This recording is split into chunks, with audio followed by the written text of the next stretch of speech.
Viewers break ਤੋਂ ਬਾਅਦ ਤੁਹਾਡਾ ਸਾਰਿਆਂ ਦਾ ਸਵਾਗਤ ਹੈ। ਗੱਲਬਾਤ ਨੂੰ ਅੱਗੇ ਤੋਰਦੇ ਹਾਂ। ਡਾਕਟਰ ਸਾਹਿਬ, ਜਿੱਥੇ ਅਸੀਂ ਭਾਰਤ ਦੀ ਸਟੇਟ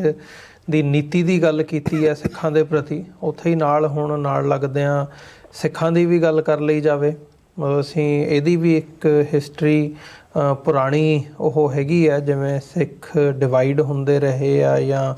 ਆਪਸੀ ਜਿਹੜਾ ਇੱਕ ਦੂਜੇ ਦੇ ਨਾਲ ਖੈਬੜਬਾਜ਼ੀ ਵਾਲੀ ਗੱਲ ਹੁੰਦੀ ਹੈ ਜਾਂ ਧੜੇਬੰਦੀ ਦੀ ਉਹ ਹੁੰਦੀ ਹੈ, ਜਿੱਥੇ ਸਾਡੇ ਆਪਣੇ ਜਿਹੜੇ ਨਿੱਜੀ ਜ਼ਿੰਦਗੀ ਦੇ ਵਿੱਚ ਨੈਗੇਟਿਵ ਫੈਕਟਰਸ ਅਸੀਂ ਐਕਸਪੀਰੀਅੰਸ ਕਰਦੇ ਹਾਂ, ਉਹੀ ਜਥੇਬੰਦੀਆਂ ਦੇ ਵਿੱਚ ਇਵੈਂਚੁਅਲੀ ਸਾਨੂੰ ਨਜ਼ਰ ਆਉਂਦੇ ਨੇ। ਪਰ ਇਸ ਵਕਤ ਜਿਹੜੀ ਗਰਾਊਂਡ ਸਿਚੁਏਸ਼ਨ ਬਣੀ ਹੋਈ ਹੈ ਸਿੱਖਾਂ ਦੀ, ਜਿੱਥੇ ਇੱਕ ਕਰੂਸ਼ੀਅਲ ਦੌਰ ਦੇ ਵਿੱਚੋਂ ਅਸੀਂ ਲੰਘ ਰਹੇ ਹਾਂ। ਇੱਕ ਪਾਸੇ ਟਰਾਂਸਨੈਸ਼ਨਲ ਰਿਪਰੈਸ਼ਨ ਹੈ, ਉੱਥੇ ਗਰਾਊਂਡ ਦੇ ਉੱਤੇ ਜਿੱਥੇ ਇੱਕ ਸਾਨੂੰ ਅਵੇਅਰਨੈਸ ਦਾ ਲੈਵਲ ਨਜ਼ਰ ਆਉਂਦਾ ਨੌਜਵਾਨਾਂ ਦੇ ਵਿੱਚ, ਪਰ ਉੱਥੇ ਹੀ ਜਿਹੜੀ ਇੱਕ ਲੀਡਰਸ਼ਿਪ ਦੀ ਜਾਂ ਕੋਈ ਕਾਮਨ ਮਿਨੀਮਮ ਏਜੰਡਾ ਬਣਾ ਕੇ ਗੱਲ ਨੂੰ ਅੱਗੇ ਤੋਰਨ ਦੀ ਖਾਲਿਸਤਾਨ ਦੇ ਹਵਾਲੇ ਨਾਲ ਜਾਂ ਪੰਥਕ ਨਜ਼ਰੀਏ ਦੇ ਹਵਾਲੇ ਨਾਲ, ਈਵਨ ਜੇ ਵਿਦਨ ਸਿਸਟਮ ਵੀ ਕਹਿਣਾ ਹੋਵੇ, ਕਿਸੇ ਨੇ ਕੰਮ ਕਰਨਾ ਹੋਵੇ, ਉਹਦੇ ਵਿੱਚ ਵੀ ਕੋਈ ਪਹਿਲ ਕਦਮੀ ਜਾਂ ਕੋਈ ਉਸ ਕਿਸਮ ਦੇ ਕਦਮ ਨਹੀਂ ਨਜ਼ਰ ਆਉਂਦੇ ਹੈਗੇ। ਸੋ ਇਹਦੇ ਲਈ ਕੀ ਤੁਸੀਂ ਦੇਖ ਰਹੇ ਹੋ ਇਸ ਵਕਤ, ਕੀ ਜ਼ਿੰਮੇਵਾਰ ਲੱਗ ਰਿਹਾ ਜਾਂ ਕਿਹੜੇ ਫੈਕਟਰਸ ਜ਼ਿੰਮੇਵਾਰ ਨੇ? ਅਤੇ ਸਿੱਖ ਵੀ ਇਸ ਵਕਤ ਧੜੇਬੰਦੀਆਂ ਦੇ ਵਿੱਚ ਵੰਡੇ ਹੋਏ ਨਜ਼ਰ ਆ ਰਹੇ ਆ, ਜਿੱਥੇ ਅਕਾਲੀ ਦਲ ਬਾਦਲ ਦਾ ਡਾਊਨਫਾਲ ਉਹ ਹੋਇਆ ਆ ਅਤੇ ਨਾਲ ਪਰ ਇੱਕ ਪਾਸੇ ਉਹਨਾਂ ਦੀ ਰੈਜ਼ਿਸਟੈਂਸ ਵੀ ਨਜ਼ਰ ਆ ਰਹੀ ਹੈ, ਜਿਵੇਂ ਉਹਨਾਂ ਨੇ ਮਾਘੀ ਮੇਲੇ ਦੇ ਉੱਤੇ ਸ਼ੋਅ ਆਫ ਸਟਰੈਂਥ ਜ਼ਾਹਰ ਕੀਤਾ ਆ। ਉੱਥੇ ਪਾਸੇ ਜਿਹੜੀਆਂ ਪੰਥਕ ਧਿਰਾਂ ਐਕਟਿਵ ਰਹੀਆਂ ਨੇ ਪਿਛਲੇ ਸਮੇਂ ਦੇ ਵਿੱਚ, ਅਕਾਲੀ ਦਲ ਅੰਮ੍ਰਿਤਸਰ, ਦਲ ਖਾਲਸਾ, ਉਹਨਾਂ ਦਾ ਆਪਣਾ ਇੱਕ ਉਹ ਹੈ, ਇੱਕ ਨਵੀਂ ਧਿਰ ਭਾਈ ਅੰਮ੍ਰਿਤਪਾਲ ਸਿੰਘ ਹੋਰਾਂ ਦੀ ਉਹਨਾਂ ਨੇ ਆਪਣੇ ਤੌਰ ਦੇ ਉੱਤੇ ਫਾਰਮ ਕੀਤੀ ਹੈ। ਅਤੇ ਜਿਹੜਾ ਅਕਾਲੀਆਂ ਤੋਂ ਬਾਗੀ ਹੋਇਆ ਬਾਦਲ ਦਲ ਤੋਂ, ਉਹ ਵੱਖਰੇ ਤੌਰ 'ਤੇ ਆਪਣੀ ਉਹਨਾਂ ਦੀ ਨੀਤੀ ਨਜ਼ਰ ਆ ਰਹੀ ਹੈ। ਤਾਂ ਮਤਲਬ ਇਹ ਵੀ ਇੱਕ ਜਿਹਨੂੰ ਕਹਿੰਦੇ ਆ ਵੀ ਜੇ ਸਟੇਟ ਦੀ ਨੀਤੀ ਇੱਕ ਜਿਹੜੀ ਭੰਬਲ ਭੂਸੇ ਵਾਲੀ ਹੁੰਦੀ ਹੈ ਉਹ ਦੇਖਣੀ ਹੋਵੇ, ਅਤੇ ਉਹ ਵੀ ਕਾਮਯਾਬ ਹੁੰਦੀ ਨਜ਼ਰ ਆ ਰਹੀ ਹੈ ਇਸ ਸਾਰੇ ਦੌਰ ਦੇ ਵਿੱਚ। ਕਿਵੇਂ ਦੇਖ ਰਹੇ ਹੋ ਜਿਹੜੀਆਂ ਇਹ ਵੱਖ-ਵੱਖ ਧਿਰਾਂ ਇਸ ਵਕਤ ਨਜ਼ਰ ਆ ਰਹੀਆਂ ਨੇ ਪੰਜਾਬ ਦੇ ਵਿੱਚ? ਦੇਖੋ, ਇਸ ਮੌਜੂਦਾ ਵਰਤਾਰੇ ਨੂੰ ਸਮਝਣ ਲਈ ਅਗੇਨ ਸਾਨੂੰ ਆਪਣੇ ਇਤਿਹਾਸ 'ਚ ਹੀ ਡਾਈਵ ਡੀਪ ਕਰਨਾ ਪਏਗਾ। ਇੱਕ ਪਾਸੇ ਤਾਂ ਹਕੂਮਤਾਂ ਵੱਲੋਂ ਆਪਣੇ ਸਪੋਰਟ ਬੇਸ ਨੂੰ ਮਜ਼ਬੂਤ ਕਰਨ ਦੇ ਲਈ ਵਿਦਨ ਦਾ ਸਿਸਟਮ ਆਪਣੇ ਕਰਿੰਦੇ ਉਹਨਾਂ ਨੂੰ ਬਿਲਟ ਕੀਤਾ ਜਾਂਦਾ। ਔਰ ਜੇ 18ਵੀਂ ਸਦੀ ਦੇ ਅਸੀਂ ਮੀਣੇ, ਮਸੰਦ, ਧੀਰ ਮਲੀਏ, ਰਾਮ ਰਾਈਏ ਦੇਖੀਏ, ਜਿਨ੍ਹਾਂ ਨੇ ਗੁਰੂ ਸਾਹਿਬਾਨ ਜਾਂ ਸਿੱਖ ਪਰੰਪਰਾ, ਸਿੱਖ ਇਤਿਹਾਸ ਜਾਂ ਗੁਰਮਤ ਦੇ ਰਾਹ ਤੋਂ ਵੱਖਰਾ ਰਾਹ ਚੁਣਿਆ, ਅਤੇ ਉਹ ਉਹਨਾਂ ਦੀ ਪੁਸ਼ਤ ਪਨਾਹੀ ਸੀ ਜਿਹਦੇ ਥੱਲੇ ਉਹ ਪਲ ਰਹੇ ਸੀ। ਇੱਕ ਪਾਰਟ ਤਾਂ ਉਹ ਹੈ, ਉਹਦੇ ਥੱਲੇ ਅਸੀਂ ਅੱਜ ਦਾ ਸਾਰਾ ਜਿਹੜਾ ਬਾਬਾ ਡੰਮ ਹੈ, ਉਹ ਸੌਦਾ ਸਾਧ ਹੋਏ, ਰਾਧਾ ਸੁਆਮੀ ਹੋਣ, ਔਰ ਇਹ ਦੂਸਰੀ ਸਾਰੀ ਕਲਾਸ ਜਿਹੜੀ ਹੈ, ਇਹ ਇਸ ਕਿਸਮ ਦੀ ਕੈਟਾਗਰੀ ਹੈ ਜਿਹੜੀ ਕਿ ਸਿੱਧੇ ਤੌਰ ਦੇ ਉੱਤੇ ਸਰਕਾਰ ਦੀ ਪੁਸ਼ਤ ਪਨਾਹੀ ਦੇ ਥੱਲੇ। ਦੂਸਰਾ ਪਾਰਟ ਮੈਂ ਸਮਝਦਾ ਹਾਂ ਵੀ ਜਦੋਂ 10ਵੇਂ ਪਾਤਸ਼ਾਹ ਨੇ ਬਾਬਾ ਬੰਦਾ ਸਿੰਘ ਬਹਾਦਰ ਔਰ ਉਹਨਾਂ ਨੂੰ 5 ਸਿੰਘਾਂ ਦੀ ਕੌਂਸਲ ਦੇ ਨਾਲ ਭੇਜਿਆ, ਅਤੇ ਸਿੱਖੀ ਦੇ ਵਿੱਚ ਕਲੈਕਟਿਵ ਲੀਡਰਸ਼ਿਪ ਦੇ ਕਾਨਸੈਪਟ ਨੂੰ ਗੁਰੂ ਸਾਹਿਬ ਨੇ, ਕਿਉਂਕਿ ਖੁਦ ਵੀ ਉਹਨਾਂ ਨੇ ਫੋਲੋ ਕੀਤਾ, 5 ਪਿਆਰਿਆਂ ਤੋਂ ਅੰਮ੍ਰਿਤ ਲਿਆ, ਚਮਕੌਰ ਦੀ ਗੜ੍ਹੀ 'ਚ ਉਹਨਾਂ ਦਾ ਹੁਕਮ ਮੰਨਿਆ, ਮਹਾਰਾਜ ਦੀ ਤਾਬਿਆ ਗੁਰੂ ਗ੍ਰੰਥ ਗੁਰੂ ਪੰਥ ਦਾ ਕਾਨਸੈਪਟ ਸੀ। ਔਰ ਅਨਫੋਰਚੂਨੇਟਲੀ ਇਹ ਜਿਹੜੇ ਕਰੈਕਸ ਨੇ ਲੀਡਰਸ਼ਿਪ ਦੇ, ਇਹ ਬੰਦਾ ਸਿੰਘ ਬਹਾਦਰ ਦੇ ਲਾਈਫ ਟਾਈਮ 'ਚ ਸਾਹਮਣੇ ਆ ਗਏ। ਔਰ ਗੁਰਦਾਸ ਨੰਗਲ ਦੀ ਗੜ੍ਹੀ ਉਹ ਫਾਈਨਲ ਡਾਰਕ ਚੈਪਟਰ ਸੀ ਕਿ ਜਿੱਥੇ 18 ਜਿਹੜੇ ਆਲਮੋਸਟ 8 ਤੋਂ 9 ਮਹੀਨੇ ਦਾ ਘੇਰਾ ਰਿਹਾ, ਔਰ ਜਿਹੜੇ 5 ਸੀ ਉਹ ਵੀ 3-2 'ਚ ਡਿਵਾਈਡ ਹੋਏ ਚਲੇ ਗਏ। ਇੱਕ ਤੱਤ ਖਾਲਸਾ, ਔਰ ਬਾਅਦ ਦੇ ਵਿੱਚ ਫਿਰ ਬੰਦਾ ਸਿੰਘ ਦੀ ਲਾਈਨ ਨੂੰ ਟੋ ਕਰਨ ਵਾਲੇ ਬੰਦਾ ਹੀ ਖਾਲਸਾ। ਹਾਲਾਂ ਭਾਈ ਮਨੀ ਸਿੰਘ ਹੋਰਾਂ ਨੇ ਉਹ ਸਾਰਿਆਂ ਨੂੰ ਜੋੜਨ ਦੀ ਕੋਸ਼ਿਸ਼ ਕੀਤੀ, ਲੇਟਰ ਆਨ ਬੰਦਾ ਸਿੰਘ ਬਹਾਦਰ ਦੀ ਸ਼ਹਾਦਤ ਹੋਈ, ਔਰ ਸਰਕਾਰ ਨੇ ਬੜੀ ਇੰਟੈਲੀਜੈਂਟਲੀ ਇੱਕ ਧਿਰ ਨੂੰ ਦੂਜੀ ਦੇ ਅਗੇਂਸਟ ਵਰਤਿਆ ਜੀ ਨਤੀਜੇ ਦੇ ਤੌਰ। ਲੇਕਿਨ ਬਾਅਦ ਦੇ ਵਿੱਚ ਧਿਰ ਦੂਜੀ ਦਾ ਵੀ ਸਫਾਇਆ ਕੀਤਾ, ਕਿਉਂਕਿ ਸਰਕਾਰ ਦੀ ਤਾਂ ਇੱਕ ਆਪਣੀ ਲਾਈਨ ਹੁੰਦੀ ਹੈ ਉਹਨਾਂ ਦੀ। ਸੋ ਉਸ ਪੀਰੀਅਡ ਦੇ ਵਿੱਚ ਵੀ ਕਿਤੇ ਨਾ ਕਿਤੇ ਅਸੀਂ ਉਸ ਸਾਰੇ ਖੇਡ ਨੂੰ ਸਮਝ ਨਹੀਂ ਸਕੇ, ਔਰ ਉਹਦੇ 'ਚੋਂ ਫਿਰ ਉਹਦਾ ਨਤੀਜਾ ਇਹ ਹੋਇਆ ਵੀ 15-16 ਸਾਲ 1716 'ਚ ਬਾਬਾ ਬੰਦਾ ਸਿੰਘ ਬਹਾਦਰ ਦੀ ਸ਼ਹਾਦਤ ਹੁੰਦੀ ਹੈ। ਅਗਲੇ 18-20 ਸਾਲ ਕੋਈ ਡਿਵੈਲਪਮੈਂਟ ਨਹੀਂ ਹੁੰਦੀ, ਬਿਲਕੁਲ ਮੂਵਮੈਂਟ ਆਲਮੋਸਟ ਵਾਈਪ ਆਊਟ ਤੱਕ ਪਹੁੰਚ ਜਾਂਦੀ ਹੈ। ਫਿਰ ਦੀਵਾਨ ਦਰਬਾਰਾ ਸਿੰਘ, ਸਰਬੱਤ ਖਾਲਸਾ ਦਾ ਕਾਨਸੈਪਟ, ਇਹ again back to the collective leadership line ਸੀ ਕਿ ਜਿੱਥੇ ਤੁਸੀਂ ਬੈਠਦੇ ਹੋ ਕੰਸੈਂਸਸ ਦੇ ਨਾਲ ਫੈਸਲੇ ਕਰਦੇ ਹੋ। ਔਰ ਨਤੀਜੇ ਦੇ ਤੌਰ ਤੇ ਉਸੇ ਹੀ ਪਰੰਪਰਾ ਚੋਂ ਸਰਬੱਤ ਖਾਲਸਾ ਦੀ ਜਾਂ ਕਲੈਕਟਿਵ ਲੀਡਰਸ਼ਿਪ ਦੀ ਦੇ ਬਾਵਜੂਦ 2 ਘੱਲੂਘਾਰੇ ਹੋਏ, ਇਹਦੇ ਬਾਵਜੂਦ ਸਿਰਾਂ ਦੇ ਮੁੱਲ ਪੈਂਦੇ ਰਹੇ, ਇਹਦੇ ਬਾਵਜੂਦ ਕਿ ਹੈਵੀ ਆਡਸ ਸੀ, ਲੇਕਿਨ ਉਸੇ ਹੀ ਕਲੈਕਟਿਵ ਲੀਡਰਸ਼ਿਪ ਦੇ ਥੱਲੇ 1762 ਦੇ ਵਿੱਚ ਲਾਹੌਰ ਫਤਹ ਹੋਇਆ, 1783 ਦੇ ਵਿੱਚ ਦਿੱਲੀ ਫਤਹ ਹੋਈ ਔਰ ਇੱਕ ਸਟੇਜ ਤੇ ਪੰਜਾਬ ਦੇ ਬਾਰਡਰਸ ਤੱਕ ਹੀ ਨਹੀਂ, ਈਵਨ ਗੰਗਾ ਜਮਨਾ ਦੇ ਦਾਹਿਨੇ ਤੱਕ, ਗੰਗਾ ਤੱਕ ਸਹਾਰਨਪੁਰ ਔਰ ਦੂਜੇ ਕ੍ਰਾਸ ਕਰਕੇ ਜਿਨ੍ਹਾਂ ਨੂੰ ਟ੍ਰਿਬਿਊਟਰੀ ਸਟੇਟ ਸਿੱਖ ਮਿਸਲਦਾਰਾਂ ਨੇ ਬਣਾਇਆ। ਔਰ ਉਸ ਕਲੈਕਟਿਵ ਭਾਵੇਂ ਉਹਦੇ 'ਚ ਵੀ ਇੱਕ ਟ੍ਰੇਡ ਕਮਜ਼ੋਰੀ ਸੀ ਜਿਹੜੀ ਅਸੀਂ ਦੇਖਦੇ ਹਾਂ, ਉਹ ਆਪਸ ਝਗੜਾ ਮਿਸਲਾਂ ਦੇ, ਪਰ ਕਿਉਂਕਿ ਅਪਰ ਸਟਰਕਚਰ ਇੱਕ ਕਾਇਮ ਸੀ, ਉਹਨਾਂ ਆਪਸੀ ਉਲਝਣਾਂ ਦੇ ਬਾਵਜੂਦ ਜਾਂ ਟਕਰਾਅ ਦੇ ਬਾਵਜੂਦ ਵੀ ਉਹਨਾਂ ਨੇ ਇੱਕੋ ਵੇਲੇ 2 ਐਨਮੀਜ਼ ਨੂੰ ਚਿੱਤ ਕੀਤਾ, 3 ਮੁਗਲਾਂ ਨੂੰ ਵੀ, ਦਰਾ ਖੈਬਰ ਪਾਰ ਦੇ ਅਫਗਾਨਾਂ ਨੂੰ ਵੀ ਔਰ ਦੱਖਣ ਤੋਂ ਆਉਣ ਵਾਲੇ ਮਰਾਠਿਆਂ ਨੂੰ ਵੀ। ਔਰ ਪੰਜਾਬ ਦੇ ਵਿੱਚ ਉਹ ਸਰਬ ਸਾਂਝਾ ਰਾਜ ਪਹਿਲਾਂ ਮਿਸਲਾਂ ਦੇ ਰੂਪ ਦੇ ਵਿੱਚ, ਫਿਰ ਮਹਾਰਾਜਾ ਰਣਜੀਤ ਸਿੰਘ ਦੇ ਰੂਪ 'ਚ ਆਇਆ। ਫਿਰ ਉਹੀ ਵੀਕਨੈਸ ਮਹਾਰਾਜਾ ਰਣਜੀਤ ਸਿੰਘ ਦੇ ਵੇਲੇ monarch power centre Akal Takht ਤੋਂ ਸ਼ਿਫਟ ਹੋਇਆ,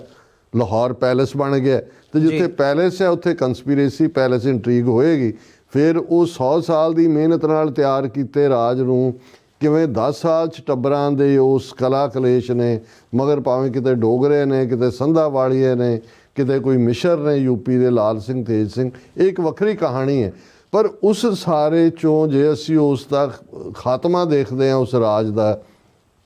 ਉਹਦੇ ਪਿੱਛੇ ਅਗੇਨ ਇਹੀ ਲੀਡਰਸ਼ਿਪ ਕ੍ਰਾਈਸਿਸ ਹੈ। ਹੁਣ ਅਸੀਂ ਫਾਸਟ ਫਾਰਵਰਡ ਕਰਕੇ 20th ਸੈਂਚੁਰੀ ਤੱਕ ਜੇ ਪਹੁੰਚ ਜਾਈਏ ਕਿ ਅਗੇਨ ਅਕਾਲ ਤਖਤ ਦੀ ਛਤਰ ਛਾਇਆ ਥੱਲੇ ਹੀ ਸ਼੍ਰੋਮਣੀ ਕਮੇਟੀ ਬਣੀ ਪਹਿਲਾਂ 1920 'ਚ, ਜਿਹਨੂੰ ਇਲੀਗਲ ਡਿਕਲੇਅਰ ਕੀਤਾ ਗਿਆ, ਉਹਨਾਂ ਥੱਲੇ ਹੀ ਕਲੈਕਟਿਵ ਅਕਾਲ ਤਖਤ ਦੀ ਅਗਵਾਈ ਥੱਲੇ, ਜਿੱਥੇ ਇੱਕ ਤਿਆਗ ਭਾਵਨਾ ਪ੍ਰਮੁੱਖ ਸੀ ਬ੍ਰਿਟਿਸ਼ ਸਾਮਰਾਜ, ਉਹਨਾਂ ਨੂੰ ਜਿਹੜਾ ਝੁਕਣ ਤੇ ਮਜਬੂਰ ਕੀਤਾ ਗਿਆ। ਲੇਕਿਨ ਉਹਨਾਂ ਨੇ, ਬ੍ਰਿਟਿਸ਼ ਨੇ ਗੁਰਦੁਆਰਾ ਐਕਟ ਦੇ ਥੱਲੇ ਇਹ ਚੋਣ ਪ੍ਰਣਾਲੀ ਸਾਡੇ ਗਲ ਪਾ ਦਿੱਤੀ, ਚੋਣਾਂ। ਫਿਰ ਅਸੀਂ 1930 'ਚ ਦੇਖਦੇ ਹਾਂ ਕਿ ਉਹ ਕ੍ਰਾਈਸਿਸ ਸ਼ੁਰੂ ਹੋ ਗਿਆ ਧੜੇ, ਔਰ ਫਿਰ ਹਿੰਦੂ ਨੈਸ਼ਨਲਿਜ਼ਮ, ਇੰਡੀਅਨ ਨੈਸ਼ਨਲਿਜ਼ਮ ਦਾ ਕਾਰਡ ਜਿਹੜਾ ਗਾਂਧੀ ਨਹਿਰੂ ਨੇ ਖੇਡਿਆ, ਉਹਦੇ ਥੱਲੇ ਬਾਬਾ ਖੜਕ ਸਿੰਘ ਵਰਗੀ ਸ਼ਖਸੀਅਤ ਜਿਹਨੂੰ ਪੰਥ ਦਾ ਬੇਤਾਜ ਬਾਦਸ਼ਾਹ ਕਿਹਾ ਜਾਂਦਾ ਸੀ, ਉਹ ਵੀ ਉਸ ਦੇ ਵਿੱਚ ਫਸ ਗਏ। ਨਤੀਜੇ ਜਿਹੜਾ 47 ਦੌਰ ਦੇ ਵਿੱਚ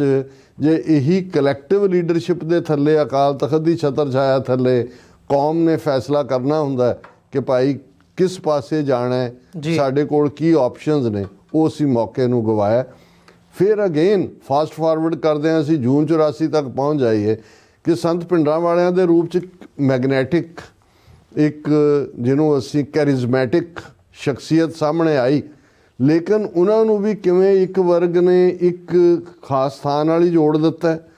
ਔਰ ਇੱਕ ਨੇ ਉਹਨਾਂ ਦੇ ਚੜ੍ਹਦੀ ਕਲਾ 'ਚ ਹੋਣ ਦਾ ਭਰਮ ਬਣਾਇਆ, ਔਰ ਕਿਵੇਂ ਜਿਹੜੀ ਅਕਾਲੀ ਲੀਡਰਸ਼ਿਪ ਜਿਹੜੀ ਪਹਿਲਾਂ ਹੀ ਇਨਸਿਕਿਉਰ ਸੀ ਜਦੋਂ ਸੀਨ ਦੇ ਉੱਤੇ ਐਮਰਜ ਹੁੰਦੇ ਨੇ ਜੀ, ਉਹਨਾਂ ਨੇ ਕਿਵੇਂ ਉਸ ਸਾਰੀ ਖੇਡ ਨੂੰ ਖੇਡਦਿਆਂ 1996-97 ਤੱਕ ਜਦੋਂ ਬਾਦਲ ਐਂਡ ਕੰਪਨੀ ਵਾਪਸ ਪਾਵਰ 'ਚ ਆਉਂਦੇ ਨੇ, ਉਹਨਾਂ ਨੇ ਕਿਵੇਂ ਉਸ ਹਰ ਇੰਸਟੀਟਿਊਸ਼ਨ ਨੂੰ ਡਿਸਟਰੋਏ ਕੀਤਾ, ਜਿਹੜੀ ਟੁਗੈਦਰਨੈਸ ਦਾ ਪ੍ਰਤੀਕ ਸੀ ਅਕਾਲ ਤਖਤ ਨੂੰ,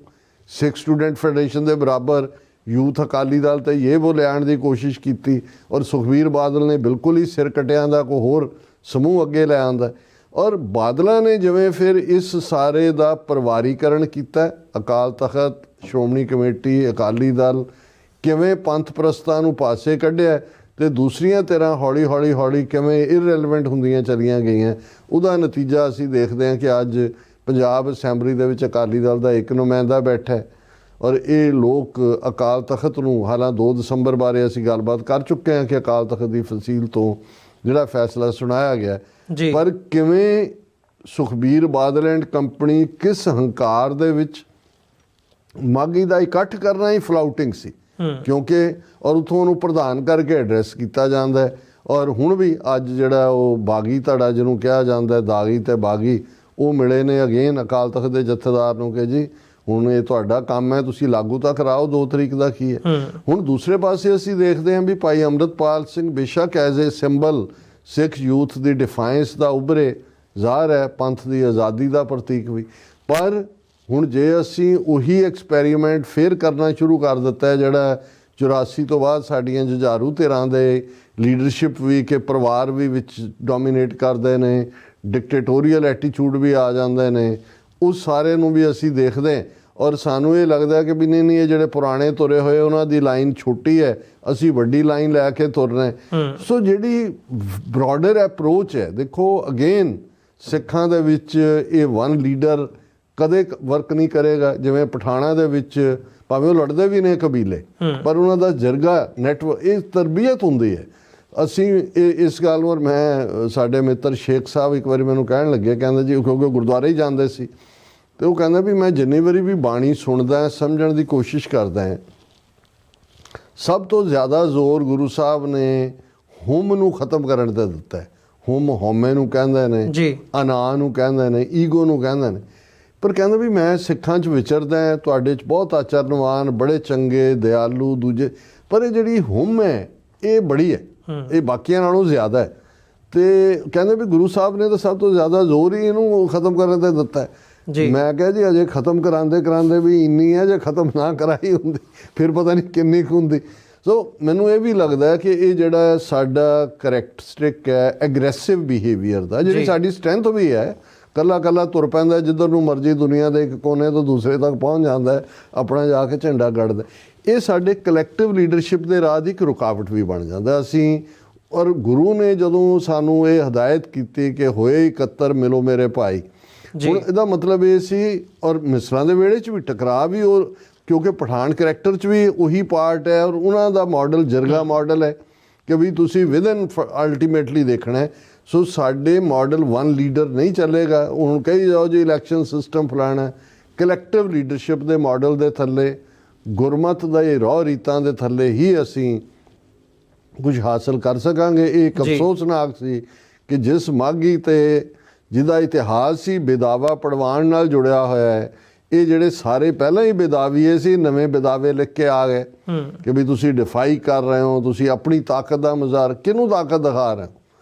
ਉਹ ਤਾਂ ਜਿਹੜਾ ਮਰਜ਼ੀ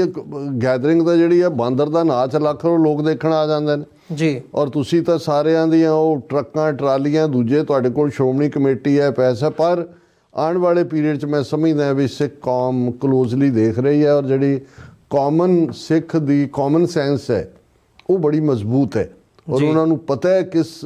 ਇਹ ਠੀਕ ਹੈ ਕਿ ਨਿਰਾਸ਼ਤਾ ਨਿਕਲਦੀ ਹੈ ਜਦੋਂ ਇਹ ਹੁੰਦਾ ਕਿ ਜੀ ਹੁਣ 2 ਦਸੰਬਰ ਵਾਲੇ ਤੋਂ ਬਾਅਦ ਇੱਕਦਮ ਬੜਾ ਉਤਸ਼ਾਹ ਸੀ ਕਿ ਜੀ ਚਲੋ ਇਹ ਬਾਦਲਾਂ ਦੇ ਕਲੈਨ ਤੋਂ ਖਹਿੜਾ ਛੁੱਟਾ, ਨਵੀਂ ਭਰਤੀ ਹੋਏਗੀ, ਨਵਾਂ ਹੋਏਗਾ, ਨਵਾਂ ਯੰਗ ਲੋਕ ਆਉਣਗੇ। ਪਰ ਜਿਹੜੀਆਂ ਏਜੰਸੀਆਂ ਨੇ ਇਹ ਸਾਰੀ ਖੇਡ ਖੇਡੀ ਹੋਈ ਹੈ, ਇਵੇਂ ਨਹੀਂ ਤੁਸੀਂ ਤਾਂ ਇੱਕ ਕਰਨ ਨੂੰ ਤੁਰੇ ਸੀ, ਉੱਥੇ ਮਾਘੀ ਦੇ ਮੇਲੇ ਤੇ ਤੁਹਾਨੂੰ 5 ਗਰੁੱਪ ਨਜ਼ਰ ਆਏ। ਇੱਕ ਪਾਸੇ ਭਾਈ ਅੰਮ੍ਰਿਤਪਾਲ ਸਿੰਘ ਹੋਰਾਂ ਦੀ ਸਟੇਜ ਹੈ, ਇੱਕ ਪਾਸੇ ਸ਼੍ਰੋਮਣੀ ਅਕਾਲੀ ਦਲ ਅੰਮ੍ਰਿਤਸਰ ਦਲ ਖਾਲਸਾ ਦੀ ਹੈ ਜੀ, ਸੁਧਾਰ ਵਾਲੇ ਤਾਂ ਮੱਥਾ ਟੇਕ ਕੇ ਹੀ ਆ ਗਏ, ਉਹ ਤਾਂ ਢੀਕ ਰਹੇ ਨੇ, ਪਰ ਉਹਨਾਂ ਵੀ ਆਪਣੀ ਧਿਰ ਬਣਾਉਣੀ ਹੈ। ਬਾਦਲ ਕੇ ਨੇ, ਔਰ ਜ਼ਾਹਰ ਹੈ ਪੰਜਵੀਂ ਤੇ ਰੋਹ ਜਿਹੜੀ ਕਹਿੰਦੇ ਨੇ ਅਸੀਂ ਪਾਰਟੀਲੈਸ ਪਾਰਟੀ ਹੈ, ਅਸੀਂ ਤਾਂ ਸਿਰਫ ਗੁਰਮਤ ਸਿਧਾਂਤ ਰਵਾਇਤਾਂ ਦੇ ਮੁਤਾਬਕ ਹੀ ਕਰਦੇ ਹਾਂ, ਪਰ ਇੱਕ ਖੈਮਾ ਤਾਂ ਹੈ ਨਾ।